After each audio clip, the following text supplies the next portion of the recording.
북한 경제를 남한에 경제적으로 종속화시켜야 한다고 생각합니다. 물론 과거에 그런 그림을 그렸던 대통령이 있습니다. 잘못한 것도 많았죠. 그래서 좌우할 것 없이 욕을 정말 역대급으로 쳐드신 대통령인데, 저는 그분이 외교나 남북 문제에 관해서는 정말 잘했다고 생각해요. 저는 그분에 대한 재평가가 시급하다고 생각합니다. 누군지 졸라게 궁금하시죠? 일단 그분이 펼친 정책부터 나열해 볼게요. 동북아 대형 상업투자은행 설립, 철의 실크로드, 그리고 대양해군, 낙후국, IOC 개발 사업 및 자국 화폐 유통. 여러분, 이거 굉장히 익숙하게 듣는 폐악지라는 이웃나라가 생각나지 않습니까? 차이나예요, 중국. 지금 저 사업들이 현재 중국이 하고 있는 중국몽이고 1대1로 사업입니다. 중국몽과 1대1로 대양해군 당하는 외국의 입장에서는 아주 족같은 경제 침탈이자 중국의 공격적인 확장이겠지만, 행하는 중국 자국민의 입장에서는 졸라 개간지 아니겠습니까? 그런데 저 사업을 중국에 앞서서 10년 더 일찍 구상한 분이 대한민국에 계셨었어요. 그분이 바로 노무현이다.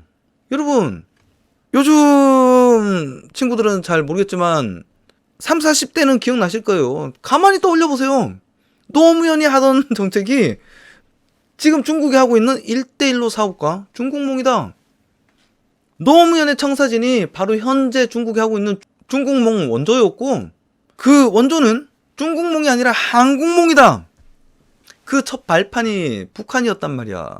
사람들은 노무현과 김대중이 쌀이나 돈을 일방적으로 북한에다가 그냥 막 퍼준 것처럼 생각하는데 아니다. 요거 한번 보시죠, 여러분. 김영삼이 1995년 무상으로 긴급구호 15만 톤, 김대중이 차관 30만, 40만, 노무현이 차관 긴급구호 10만 빼고는 전부 다 차관으로 줬어요. 이명박이 무상으로 줬어요.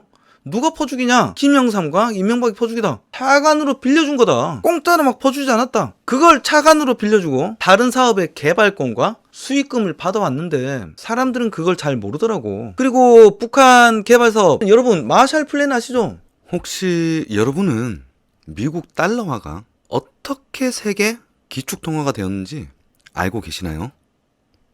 소금 독점을 바탕으로 세운 금융가의 이동에 따른 암스테르담 은행, 영란은행, 뉴암스테르담, 뉴욕과 FRB 미국 중앙은행, 이렇게 길드화에서 파운드화, 그리고 달러의 흐름과 1, 2차 세계대전을 거쳐 영국의 금이 미국으로 옮겨지는 과정, 이걸 두고 사람들은 일루미나티, 프리메이슨, 유대자본 지배를 이야기하는데, 다 얘기하면 조금 길어지니까 이건 나중에 한 편으로 아예 묶어서 제대로 한번 꼭 다뤄볼게요. 재밌을 겁니다. 여튼 달러화가 세계 기축통화가 되는 근세의 가장 결정타는 마샬 플랜이다. 2차 세계대전으로 폐허가 된 유럽의 재건을 도우면서 달러 화폐를 세계 기축통화로 올려놓았다.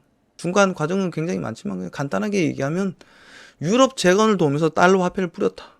그러면서 세계 기축통화가 되었다. 노무현이 구상한 게 북한판 마샬 플랜이고, 나아가서 유럽 대륙까지 뻗어가는 철의 실크로드, 한국판 1대1로다 이기야.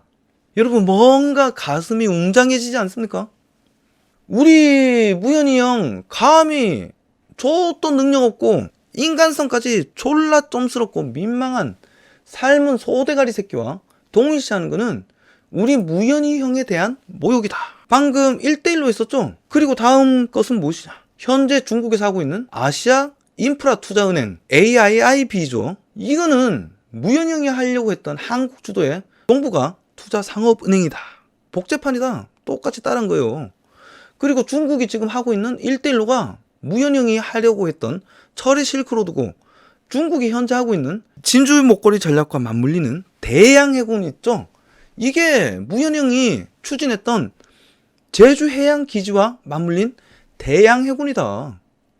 항모를 실제로 도입해서 독도함이라는 항공모함을 직접 진수했고 핵 잠수함까지 추진했어. 당시에 중국 새끼들 얼마나 광광광거렸는데. 근데 우리 무현이 조까 하면서 밀어붙였단 말이야. 우리 무현이 형 재평가해야 돼. 졸라 멋있어.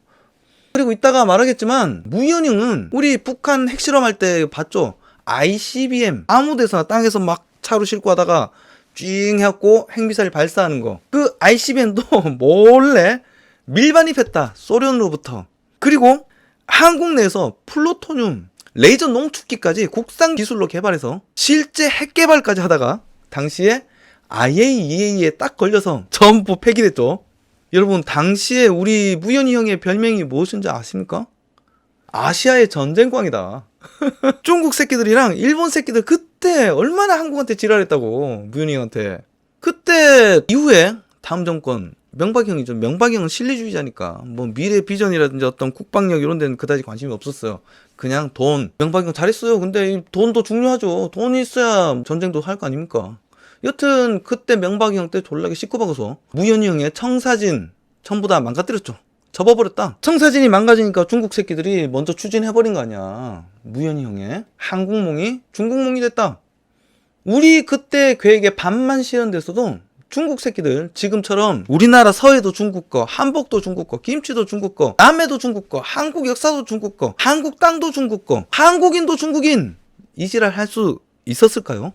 우리나라가 서해 바다 막았을 텐데. 아씨 무연이 형 졸라 상남자 같지 않습니까? 졸라 멋있다. 우리 무연이 형 상남자기 기다 싶으면 국민 따위 안중에 없다. 닥쳐 조까 이러면서 국민을 후들 깨서라도 밀어붙이는 진정 국민을 섬기는 위대한 대통령 사나이 노무현. 사람들이 착각하는데 우리 무연이 형은 진보 대통령 아니에요. 시간 나시면 우리 무연이 형이 펼쳤던 정책도 한번 자세히 봐보시죠. 우리 무연이 형은 졸라 보수라니까. 어느 보수 진영 대통령보다 성장과 대기업을 우선시하는 미국 중심의 신자유주의 정책에 적극적으로 편입했다. 졸라 쩐다니까. 노무현이 찐보수 대통령이에요 여러분.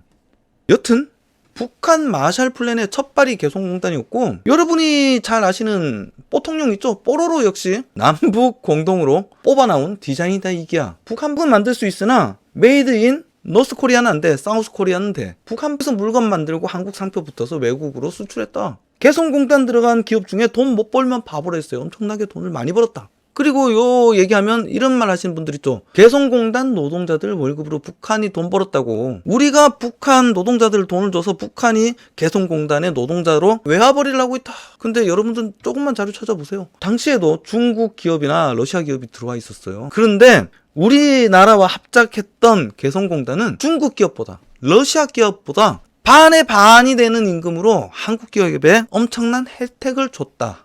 개성공단 기업들 아직도 지랄지랄한 게, 개성공단 다시 열어달라고 지랄지랄한 게, 개성공단은 노다지였다 이거야. 거기서 돈 못 벌어 나오면 바보 쪼다다. 그리고 세계 최고 품질의 최고 퀄리티 제품들이 최저가로 쏟아져 나왔다. 제2의 제3의 개성공단. 그리고 이러한 청사진들이 북한 곳곳에 있었고, 항만과 도로고 철도고 전기선이고 인터넷망이고 거대한 청사진이 있었는데 다 날아가 버린 거 아니야. 그리고 우리가 빠져서 날아가서 공백이 된 그 청사진의 빈자리에 지금 중국이 들어와서 사업을 하고 있고, 때문에 북한 경제가 중국에 빠르게 종속되고 있다. 중국이 요즘 역사고 사람이고 뭐 부채고 복식이고 김치고 괜히 다 짓거라고 지랄하는 게 아니에요. 여러분 영토는 역사에 기반하여 기득 여부가 정해지거든. 헤게모니가 정해진다. 역사의 소유권, 역사의 헤게모니. 뭔가 북한의 정치 상황이 급변하면 거기 토지에 대한, 영토에 대한 기득권을 주장하려고 미리 밑밥 깔고 있는 거다. 그래서 북한을 잡아먹으려고 중국이 졸라게 동북공장하는 거고, 거기 보면 제가 사진 한 개 보여드릴게요. 여러분 보신 분들이 있을지 모르겠는데, 자, 미국, 중국, 북한 붕괴 시 한반도 분할 통치 비밀 협상. 자, 이거는 좀 우리한테 후하게 나온 지도예요. 중국이 이만큼 먹는다 이러면서 동해 바다를 저희가 가진다 이거야. 우리 서해로 이렇게 막혀서 못 나오니까 동해 바다를 저희가 가지고, 평양은 유엔이 가지고, 우리는 여기까지 가지고, 여긴 미국이 점령하고 여긴 러시아가 점령한다. 북한 분할 가상 시나리오 이런 것까지 나와 있어요. 중국이 졸라 동북 공정하는 걸 보면은 북한 서쪽 우리 거의 경계선까지 대대로 다 중국 영토였다 이거예요. 그거를 근거로 자꾸 중국이 미국에게 한반도 통일 정책 너희들 빠져라 씨발 여기는 대대로 우리 중국 땅이야 라면서 중국이 자꾸 주장하니까 미국 의회가 한국이 당사자인데 한국한테 물어봐야 될 것 같아. 잠깐만. 이러면서 한국 정부에 물어봤어. 그러니까 한국에서 아이고 미국 형아 중국 저 새끼 잘 안 해. 저 새끼 말이 다 맞아요 라면서 미국 의회에 검증해준 게 우리 세금 들여서 중국의 동북공정에 대항하라고 만들어 놓은 동북아 재단 아니야. 매국노 새끼들이다. 우리 정신 똑띠 차려야 됩니다. 중국이 조금만 더 성장하잖아요. 이제 대한민국이 과거에는 일본이었지만 이제는 중국에 잡아먹힐 수 있습니다. 옛날처럼 총칼로 잡아먹히는 게 아니라 경제적인 종속화가 이루어진다. 경제 침탈이 이루어질 것이다. 그리고 그 첫 발을 이미 북한에 깊숙이 딛고 있는 거 아니야. 그게 방금 그 지도다. 한 번 더 보여드릴게요. 중국, 러시아, 미국, 일본. 일본도 여기 기돌아. 그리고 여기는 유엔이. 지구가 완전히 다 가질 수도 있어. 우리 북한 토지 못 가질 수도 있어요. 저 엘도라도 북한을 우리가 독점하지 못하고 우리가 기득권을 얻지 못하고 북한과의 대화에서 또다시 주변 강대국의 개입을 묵인하게 되면 저게 현실화될 가능성이 농후해지지 않겠습니까? 그리고 최악에는 우리의 의견이 묵살되고 또다시 6.25처럼 강대국들의 각축장이 될 수도 있다. 그때는 일본 자위대도 한반도에 상륙하겠죠. 그러면 또 이웃나라 일본이 또다시 특수를 누리는 거야. 2차 세계대전 끝나고 우리 6.25 3년 동안 일본이 씨발 전쟁 때 날린 모든 적자를 다 극복했어. 모두 수복했다. 그러고서 일본이 세계 경제 2위로 우뚝 서버린 거 아니야. 때문에 우리는 우리 미래 안전을 위해서라도 반드시 한국 주도의 독점에 가까운 통일을 이루어야 한다는 거고, 위험을 감내하고서라도 과감히 북한에 투자를 해서 나쁜 말로 경제 종속화를 시켜야 된다.